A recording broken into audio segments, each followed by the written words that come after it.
হাজার বছর ধরে আমি পথ হাঁটিতেছি পৃথিবীর পথে, সিংহল সমুদ্র থেকে নিশীথের অন্ধকারে মালয় সাগরে। অনেক ঘুরেছি আমি বিম্বিসার অশোকের ধূসর জগতে, সেখানে ছিলাম আমি আরো দূর অন্ধকারে বিদর্ভ নগরে।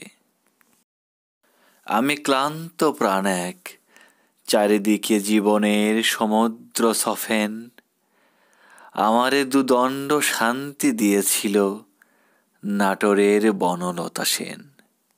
চুল তার কবেকার অন্ধকার বিদিশার নিশা, মুখ তার শ্রাবস্তির কারুকার্য, অতি দূর সমুদ্রের পর হাল ভেঙে যে নাবিক হারায়াছে দিশা। সবুজ ঘাসের দেশ যখন সে চোখে দেখে দারুচিনি দ্বীপের ভেতর, তেমনি দেখেছি তারে অন্ধকারে। বলেছে সে, এতদিন কোথায় ছিলেন? পাখির নীড়ের মতো চোখ তুলে নাটোরের বনলতা সেন।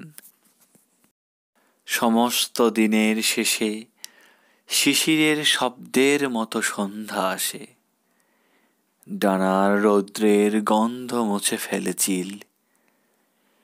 পৃথিবীর সব রং নিভে গেলে পাণ্ডুলিপি করে আয়োজন, তখন গল্পের তরে জোনাকির রঙে ঝিলমিল। সব পাখি ঘরে আসে, সব নদী ফুরায় জীবনের সব লেনদেন, থাকে শুধু অন্ধকার মুখোমুখি বসিবার বনলতা সেন।